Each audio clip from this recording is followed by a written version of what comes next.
Bonsoir, je suis tellement contente d'être avec vous ce soir pour vivre cette louange. Merci à toute la band, vous faites un travail incroyable. Ouais, vraiment, on peut les applaudir. Merci Emeline pour tout le travail que tu as fait aussi. J'aime tellement la louange, c'est quelque chose que j'ai sur le cœur depuis déjà toute petite. Et il y a une autre chose que j'aime particulièrement dans la vie, c'est ma famille. Et il y a 6 ans, je suis devenue maman pour la toute première fois. Et on était tellement contents avec Thierry de pouvoir enfin faire que je tombe enceinte, parce qu'on avait attendu ça longtemps. Et du coup, moi, j'étais trop heureuse d'être enceinte. Au fil des mois, je voyais mon ventre qui grandissait. Et j'étais trop épanouie. Cette grossesse s'est super bien passée. Et plus les jours passaient, plus j'étais impatiente de pouvoir rencontrer mon bébé. Et la sage-femme et la gynécologue avaient estimé mon terme à peu près au 2 septembre. Mais ne me demande pas pourquoi, dans ma tête, je m'étais persuadée que ce bébé arriverait 2 semaines en avance. Peut-être parce que j'étais justement très impatiente. Et donc, 2 semaines avant le terme, j'étais fine prête. J'avais fait la chambre, j'avais la poussette, tout était prêt. J'avais briefé mon mari, rebriefé mon mari. On avait calculé la distance pour aller jusqu'à l'hôpital. Tout était prêt. Et donc, 2 semaines avant, rien ne s'est passé. Mais rien, pas une contraction, rien du tout. Et donc, mon impatience a commencé à augmenter et à augmenter. Et j'ai commencé à faire tout ce que j'avais entendu un peu dans ma vie qu'il fallait faire, c'est-à-dire laver les fenêtres, bouger un maximum, aller sur, ça peut être intéressant de le savoir, sur les petits chemins en gravier en voiture. Apparemment, ça peut aider. Donc, j'ai fait toutes ces choses-là, mais toujours pas de bébé à l'horizon.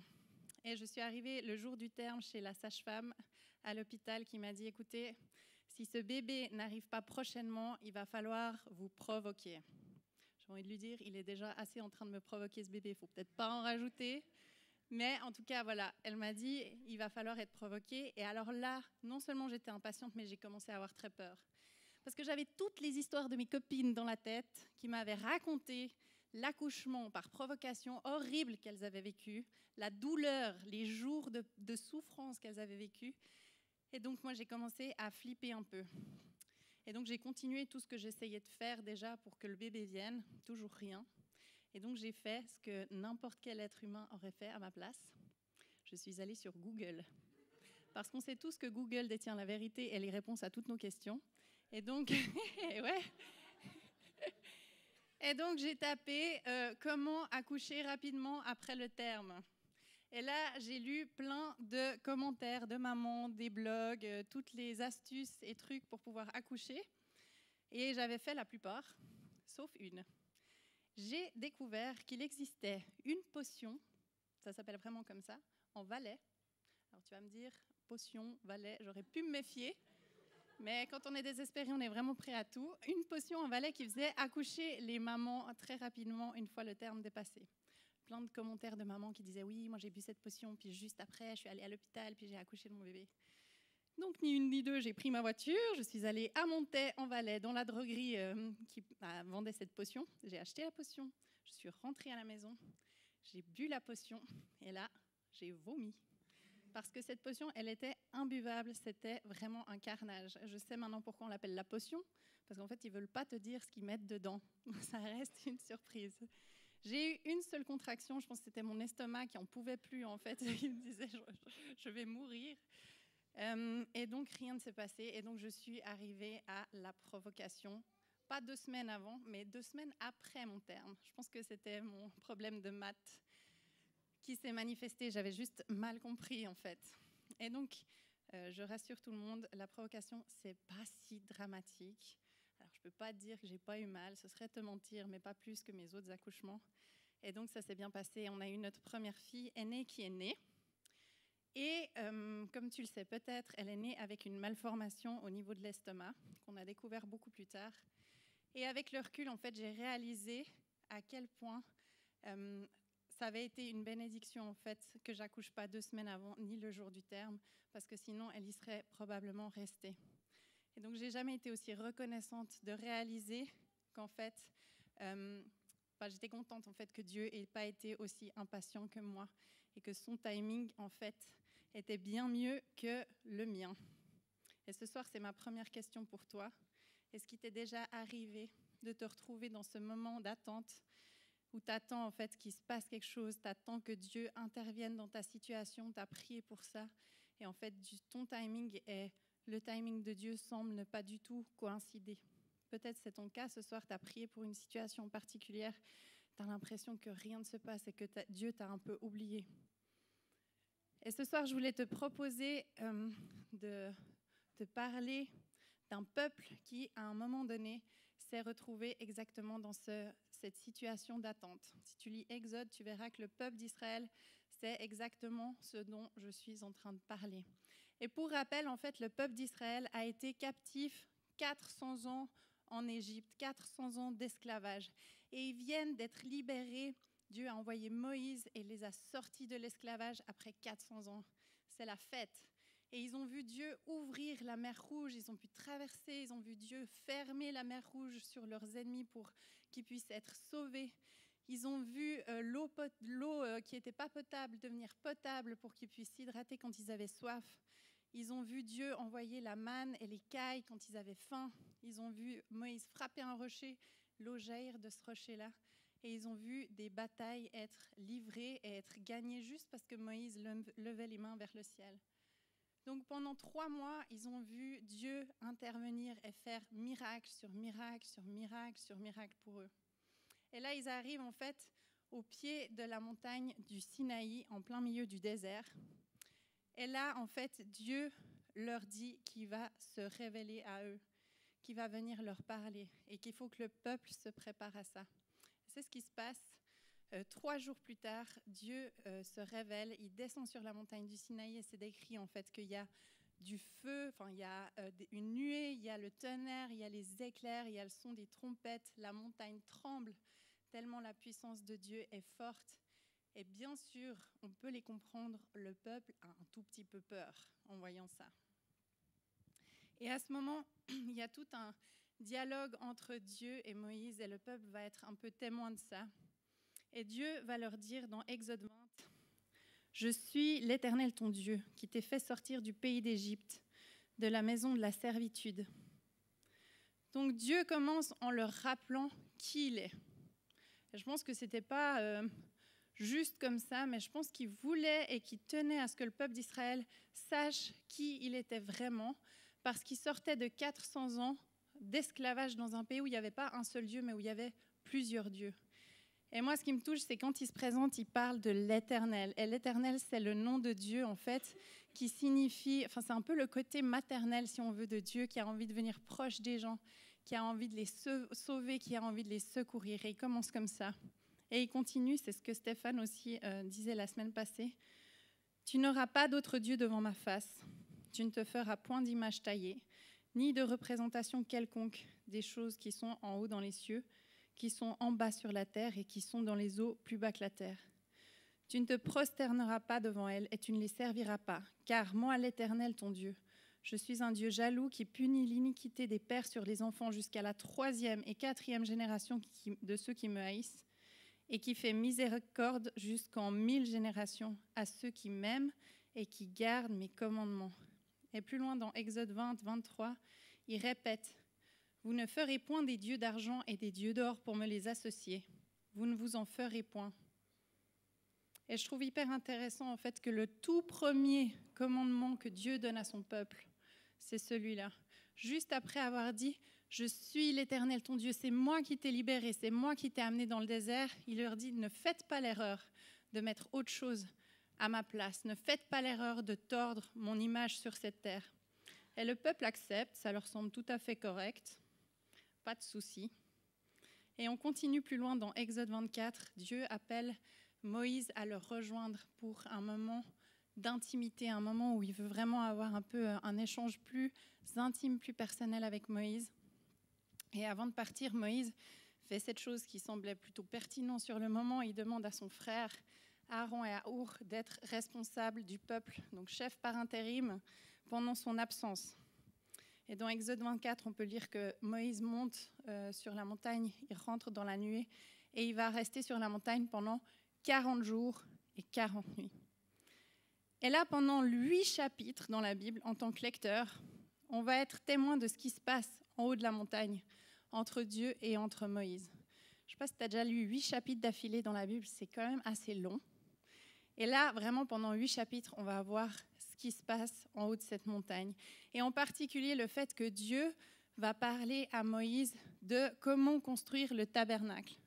Et le tabernacle, ce n'était pas n'importe quoi, c'était vraiment une preuve d'amour incroyable que Dieu était en train de témoigner à son peuple, parce que c'était une manière de dire, je vais venir vivre dans le désert au milieu de vous, je vais vous rejoindre et que vous aurez une place physique où je vais pouvoir résider avec vous. Et donc, nous, on est touchés en tant que lecteurs de se dire, il se passe un truc incroyable. Et tout d'un coup, Dieu s'arrête et dit, écoute Moïse, il y a quelque chose qui ne se passe pas très bien là en bas. Et en fait, on redescend dans la perspective du peuple. Et alors que là-haut, quelque chose d'incroyable se passe, en fait, pour le peuple, c'est vachement moins fun. Parce que eux, ça fait 40 jours et 40 nuits qu'ils sont en train d'attendre. Et on voit ce peuple qui est dans un désert physique, rentrer dans un désert émotionnel. Il commence à devenir impatient. Il commence à avoir peur. Il commence à se sentir abandonné. Et eux, dès qu'ils lèvent les yeux vers le ciel, en fait, tout ce qu'ils voient, c'est juste le tonnerre, les éclairs, ce qui leur fait peur. Ils ne savent pas ce qui se passe au-delà. Et alors que quelque chose d'important se passe en bas, le peuple, il a vraiment peur. Et en tant que psy, mais aussi dans ma vie personnelle, j'ai pu constater que s'il y a bien une chose que l'être humain déteste par-dessus tout, c'est la sensation de vide. On déteste ça parce que le vide, c'est un peu la mort, puis on n'est pas très à l'aise avec ça, on ne sait pas quoi en faire.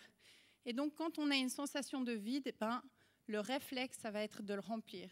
Puis souvent, on va le remplir avec quelque chose qui est connu, parce que ce qui est connu, c'est rassurant, puis surtout, ça va nous donner le sentiment qu'on contrôle la situation. Peut-être toi, ça t'est déjà arrivé d'avoir une relation toxique avec quelqu'un, mais de préférer y rester ou d'y retourner juste parce que tu as peur d'être seul.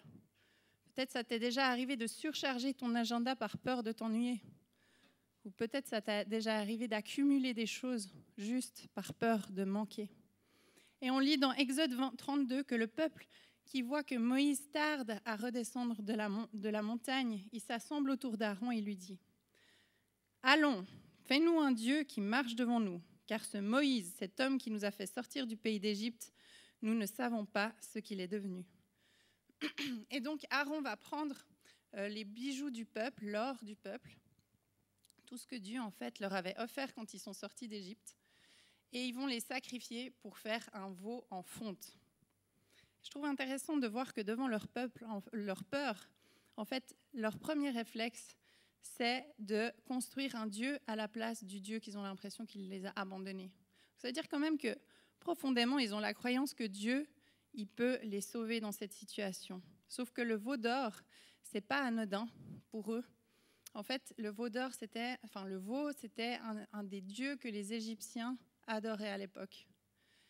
Et donc, en fait, le peuple court vers quelque chose qui est connu, quelque chose qu'ils ont connu pendant 400 ans, pour le mettre là et puis essayer de se raccrocher à ça, à ce qui est connu, à ce qui les rassure. J'aimerais que tu te poses cette question avec moi ce soir.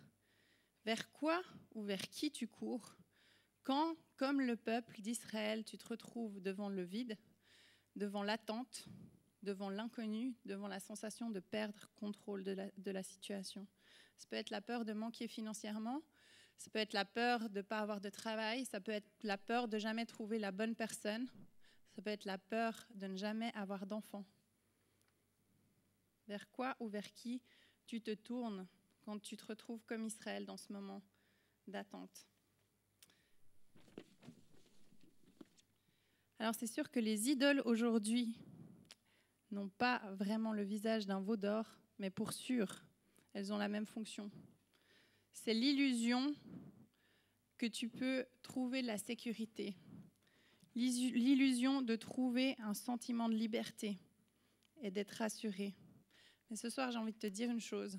La vraie liberté, elle se trouve dans l'Éternel, ton Dieu, qui vient vers toi, un Dieu qui est puissant, un Dieu qui n'a pas de limite, un Dieu qui t'aime infiniment, un Dieu qui a envie de venir te rejoindre. Je suis l'Éternel, ton Dieu, je t'ai fait sortir du pays d'Égypte, de la maison de la servitude. c'est moi qui te libère. Et moi, je te dis une chose, c'est qu'il y a des bénédictions incroyables juste après l'obéissance. Et ce soir, si tu te trouves dans cet endroit, dans le désert où quand tu regardes vers le ciel, tu as l'impression qu'il ne se passe rien, ou tu as juste l'impression d'être seul, sache que ce n'est pas parce que tu vois rien qu'il ne se passe rien.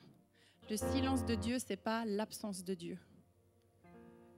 Et sa voix, elle peut être couverte par plein de choses, par tes peurs, par tes émotions, par les nuages de ta vie. Sache que Dieu, il se trouve dans le désert avec toi. Il a envie de venir dans ces espaces-là pour te rejoindre. Et ce n'est pas parce que la situation, elle est hors de ton contrôle qu'elle est hors du contrôle de Dieu. Le peuple d'Israël, il a fait un veau d'or parce qu'en fait, ils ont commencé à se centrer sur leurs propres émotions au lieu de se rappeler quelles étaient les promesses que Dieu venait de leur faire. Tout ce qu'il avait accompli pour eux ces 3 derniers mois. Ils ont mis ça de côté, ils se sont juste centrés sur leurs propres émotions. Et on a un Dieu qui veut vivre et venir vivre dans ce désert avec toi. Il n'attend pas qu'on règle tous nos problèmes pour qu'on puisse s'approcher de lui.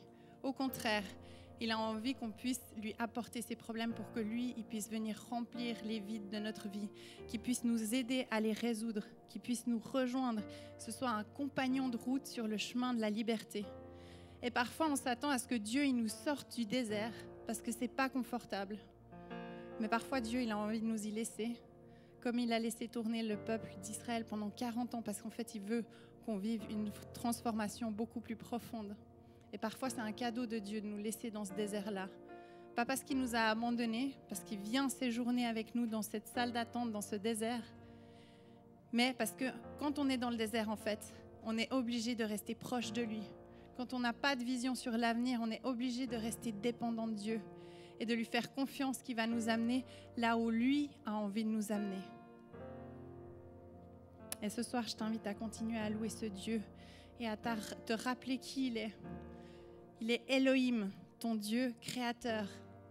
Il est El Shaddai, le Dieu tout-puissant. Il est l'Éternel, ton Dieu, celui qui veut venir proche de toi. Il est Yahvé Shalom, il te donne sa paix. Il est Yahvé Rapha, celui qui te guérit. Et comme le peuple d'Israël, il y a des années en arrière, ce soir, Dieu, il a envie de venir visiter tous ces espaces dans ta vie. Et il a envie de venir proche de toi. Il a envie de venir te libérer. Et il a envie de venir sur le chemin avec toi de cette liberté pour t'amener là où lui, il a prévu pour toi. Amen.